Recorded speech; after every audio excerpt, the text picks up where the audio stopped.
The Velveteen Rabbit. There was once a Velveteen Rabbit, and in the beginning he was really splendid. He was fat and bunchy, as a rabbit should be. His coat was spotted brown and white. He had real thread whiskers, and his ears were lined with pink sateen. On Christmas morning, when he sat wedged in the top of the boy's stocking, with a sprig of holly between his paws, the effect was charming. There were other things in the stocking, nuts and oranges, and a toy engine, and chocolate almonds and a clockwork mouse, but the rabbit was quite the best of all.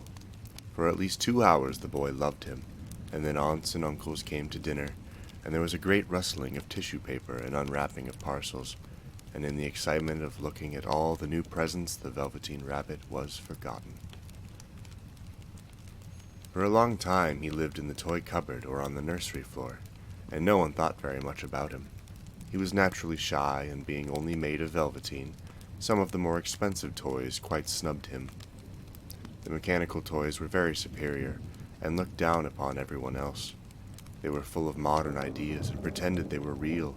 The model boat, who had lived through 2 seasons and lost most of his paint, caught the tone from them and never missed an opportunity of referring to his rigging in technical terms. The rabbit could not claim to be a model of anything, for he didn't know that real rabbits existed. He thought they were all stuffed with sawdust like himself, and he understood that sawdust was quite out of date and should never be mentioned in modern circles. Even Timothy, the jointed wooden lion, who was made by disabled soldiers and should have had broader views, put on airs and pretended he was connected with the government. Between them all, the poor little rabbit was made to feel himself very insignificant and commonplace, and the only person who was kind to him at all was the Skin Horse. The Skin Horse had lived longer in the nursery than any of the others. He was so old that his brown coat was bald in patches and showed the seams underneath, and most of the hairs in his tail had been pulled out to string bead necklaces. He was wise, for he had seen a long succession of mechanical toys arrive to boast and swagger, and by break their mainsprings and pass away, and he knew that they were only toys, and would never turn into anything else.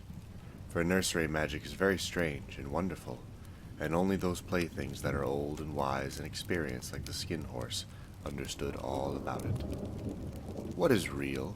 asked the rabbit one day, when they were lying side by side near the nursery fender, before Nana came to tidy the room. "Does it mean having things that buzz inside you and a stick-out handle?"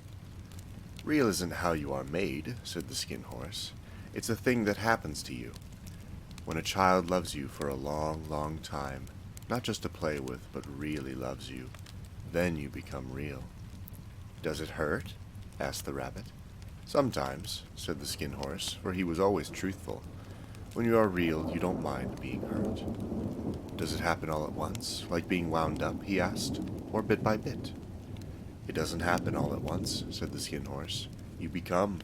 It takes a long time. That's why it doesn't often happen to people who break easily, or have sharp edges, or who have to be carefully kept. Generally, by the time you are real, most of your hair has been loved off, and your eyes drop out and you get loose in the joints and very shabby.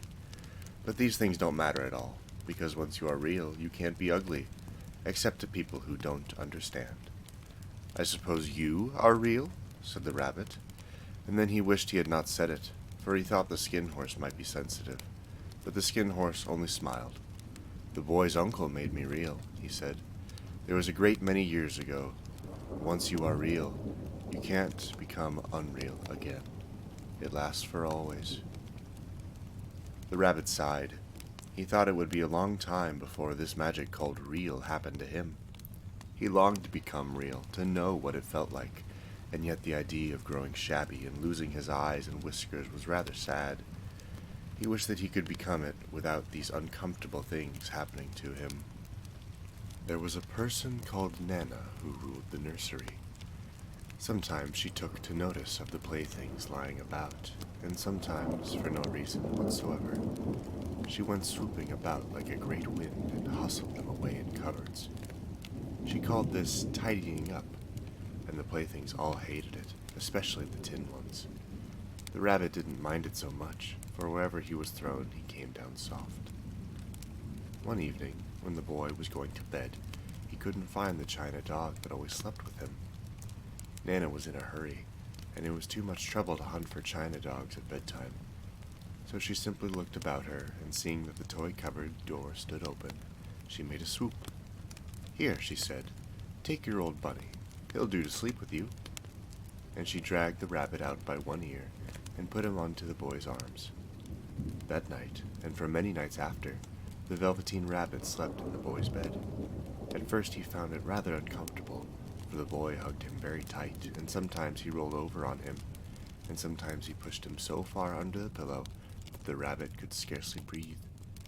And he missed, too, those long moonlight hours in the nursery, when all the house was silent, and his talks with the skin horse. But very soon he grew to like it, for the boy used to talk to him and made nice tunnels for him under the bedcloths that he said were like the burrows the real rabbits lived in. And they had splendid games together, in whispers, when Nana had gone away to her supper and left the night lighting burning on the mantelpiece. And when the boy dropped off to sleep, the rabbit would snuggle down close under his little warm chin and dream, with the boy's hands clasped close around him all night long. And so time went on, and the little rabbit was very happy. So happy that he never noticed how this beautiful velveteen fur was getting shabbier and shabbier, and his tail coming unsoon, and all the pink rubbed off his nose where the boy had kissed him. Spring came, and they had long days in the garden, for wherever the boy went, the rabbit went too. He had rides in the wheelbarrow, and picnics on the grass, and lovely fairy huts built for him under the raspberry canes behind the flower border. And once, when the boy was called away suddenly to go out to tea, the rabbit was left out on the lawn until long after dusk, and Nana had to come and look for him with the candle because the boy couldn't go to sleep unless he was there. He was wet through with the dew, and quite earthy from diving into the burrows the boy had made for him in the flower bed, and Nana grumbled as she rubbed him off with a corner of her apron. "You must have your old bunny," she said. "Fancy all that fuss for a toy." The boy sat up in bed and stretched out his hands. "Give me my bunny," he said. "You mustn't say that. He isn't a toy. He's real." When the little rabbit heard that, he was happy, for he knew that what the skin horse had said was true at last. The nursery magic had happened to him, and he was a toy no longer. He was real. The boy himself had said it. That night, he was almost too happy to sleep, and so much love stirred in his little sawdust heart that it almost burst. And into his boot-button eyes that had long ago lost their polish, there came a look of wisdom and beauty, so that even Nana noticed it next morning when she picked him up and said, "I declare if that old bunny hasn't got quite a knowing expression." That was a wonderful summer. Near the house where they lived there was a wood, and in the long June evenings the boy liked to go there after tea to play. He took the Velveteen Rabbit with him, and before he wandered off to pick flowers or play at brigands among the trees, he always made the rabbit a little nest somewhere among the bracken, where he would be quite cozy, for he was a kind-hearted little boy, and he liked Bunny to be comfortable. One evening, while the rabbit was lying there alone, watching the ants that ran to and fro between his velvet paws in the grass, he saw two strange beings creep out of the tall bracken near him. They were rabbits like himself, but quite furry and brand new. They must have been very well made, for their seams didn't show at all, and they changed shape in a queer way when they moved. One minute they were long and thin, and the next minute fat and bunchy, instead of always staying the same like he did. Their feet patted softly on the ground, and they crept quite close to him, twitching their nose, while the rabbit stared hard to see which side the clockwork stuck out, for he knew that people who jump generally have something to wind them up, but he couldn't see it. They were evidently a new kind of rabbit altogether. They stared at him, and the little rabbit stared back, and all the time their noses twitched. "Why don't you get up and play with us?" one of them asked. "I don't feel like it," said the rabbit, for he didn't want to explain that he had no clockwork. "Oh," said the furry rabbit, "it's as easy as anything," and he gave a big hop sideways and stood on his hind legs. "I don't believe you can," he said. "I can," said the little rabbit. "I can jump higher than anything." He meant when the boy threw him, but of course he didn't want to say so. "Can you hop on your hind legs?" asked the furry rabbit. That was a dreadful question, for the Velveteen Rabbit had no hind legs at all. The back of him was made all in one piece, like a pincushion. He sat still in the bracken and hoped that the other rabbits wouldn't notice. "I don't want to," he said again. But the wild rabbits have very sharp eyes, and this one stretched out his neck and looked. "He hasn't got any hind legs," he called out. "Fancy a rabbit without any hind legs," and he began to laugh. "I have," cried the little rabbit. "I have got hind legs. I am sitting on them." "Then stretch them out and show me like this," said the wild rabbit, and he began to whirl around and dance, till the little rabbit got quite dizzy. "I don't like dancing," he said. "I'd rather sit still." But all the while he was longing to dance, for a funny new tickly feeling ran through him, and he felt he would give anything in the world to be able to jump about like these rabbits did. The strange rabbit stopped dancing and came quite close. He came so close this time that his long whiskers brushed the Velveteen Rabbit's ear, and then he wrinkled his nose suddenly and flattened his ears and jumped backwards. "He doesn't smell right," he exclaimed. "He isn't a rabbit at all. He isn't real." "I am real," said the little rabbit. "I am real. The boy said so," and he nearly began to cry. Just then there was a sound of footsteps, and the boy ran past near them, and with a stamp of feet and a flash of white tails, the two strange rabbits disappeared. "Come back and play with me," called the little rabbit. "Oh, do come back. I know I am real." But there was no answer. Only the little ants ran to and fro, and the bracken swayed gently where the two strangers had passed. The Velveteen Rabbit was all alone. "Oh dear," he thought. "Why did they run away like that? Why couldn't they stop and talk to me?" For a long time he lay very still, watching the bracken, and hoping that they would come back. But they never returned, and presently the sun sank lower and the little white moths fluttered out, and the boy came and carried him home. Weeks passed, and the little rabbit grew very old and shabby, but the boy loved him just as much. He loved him so hard that he loved all his whiskers off, and the pink lining to his ears turned gray, and his brown spots faded. He even began to lose his shape, and he scarcely looked like a rabbit anymore, except to the boy. To him he was always beautiful, and that was all that the little rabbit cared about. He didn't mind how he looked to other people, because the nursery magic had made him real. And when you are real, shabbiness doesn't matter. And then one day, the boy was ill. His face grew very flushed, and he talked in his sleep, and his little body was so hot that it burned the rabbit when he held him close. Strange people came and went into the nursery, and a light burned all night, and through it all the little Velveteen Rabbit lay there, hidden from sight under the bedclothes, and he never stirred, for he was afraid that if they found him someone might take him away, and he knew that the boy needed him. It was a long, weary time, for the boy was too ill to play, and the little rabbit found it rather dull with nothing to do all day. But he snuggled down patiently, and looked forward to the time when the boy should be well again, and they would go out into the garden amongst the flowers and the butterflies, and play splendid games in the raspberry thicket, like they used to. All sorts of delightful things he planned, and while the boy lay half asleep, he crept up close to the pillow, and whispered them all in his ear. And presently the fever turned, and the boy got better.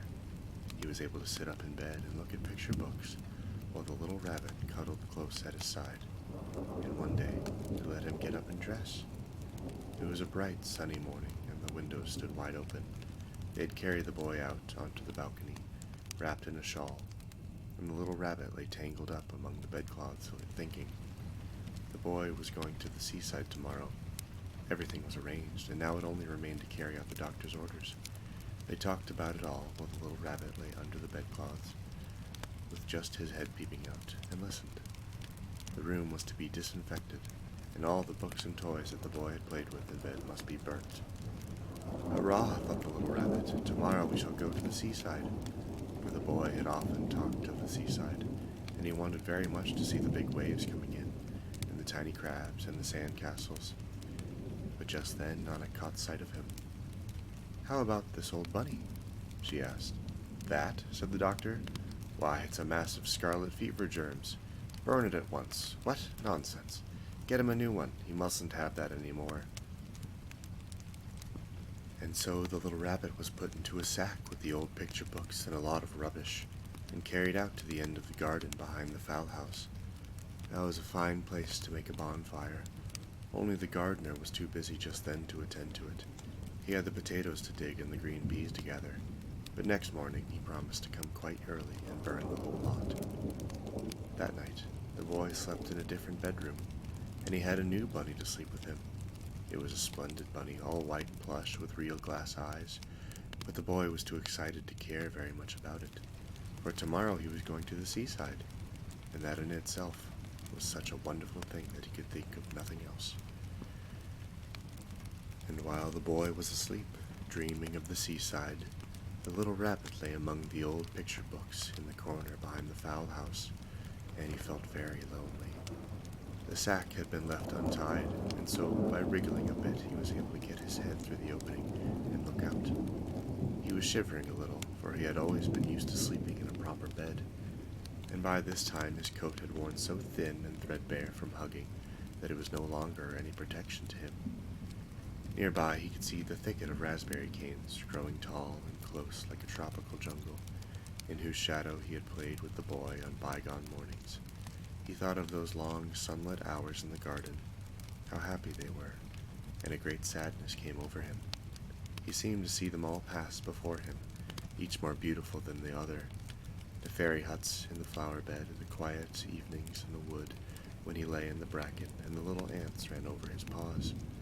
The wonderful day when he first knew that he was real. He thought of the skin horse, so wise and gentle, and all that he had told him. Of what use was it to be loved and lose one's beauty and become real if it all ended like this? And a tear, a real tear, trickled down his little shabby velvety nose and fell to the ground. But then a strange thing happened, for where the tear had fallen, a flower grew out of the ground, a mysterious flower, not at all like any of that grew in the garden. It had slender green leaves the color of emeralds, and in the center of the leaves a blossom like a golden cup. It was so beautiful that the little rabbit forgot to cry, and just lay there watching it. And presently the blossom opened, and out of it there stepped a fairy. She was quite the loveliest fairy in the whole world. Her dress was of pearl and dewdrops, and there were flowers round her neck and in her hair, and her face was like the most perfect flower of all. And she came close to the little rabbit and gathered him up in her arms and kissed him on his velveteen nose that was all damp from crying. "Little rabbit," she asked, "don't you know who I am?"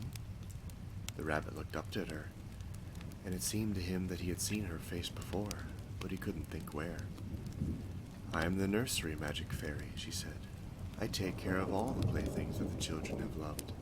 When they are old and worn out and the children don't need them anymore, then I come and take them away with me and turn them into real toys." "Wasn't I real before?" asked the little rabbit. "You were real to the boy," the fairy said, "because he loved you. Now you shall be real to everyone." And she held the little rabbit close in her arms and flew with him into the woods. It was light now, for the moon had risen. All the forest was beautiful, and the fronds of the bracken shone like frosted silver. In the open glade between the tree trunks, the wild rabbits danced with their shadows on the velvet grass. But when they saw the fairy, they all stopped dancing and stood round in a ring to stare at her. "I've brought you a new playfellow," the fairy said. "You must be very kind to him and teach him all he needs to know in Rabbitland, for he is going to live with you forever and ever." And she kissed the little rabbit again and put him down on the grass. "Run and play, little rabbit," she said. But the little rabbit sat quite still for a moment and never moved, for when he saw all the wild rabbits dancing around him, he suddenly remembered about his hind legs, and he didn't want them to see what he was made all in one piece. He did not know that when the fairy kissed him that last time she had changed him altogether, and he might have sat there a long time, too shy to move, if just then something hadn't tickled his nose, and before he thought what he was doing, he lifted his hind toe to scratch it. And he found that he actually had hind legs. Instead of dingy velveteen, he had brown fur, soft and shiny, His ears twitched by themselves, and his whiskers were so long that they brushed the grass. He gave one leap, and the joy of using those hind legs was so great that he went springing about the turf on them, jumping sideways and whirling around as the others did, and he grew so excited that when at last he did stop to look for the fairies, she had gone. He was a real rabbit at last, at home with the other rabbits.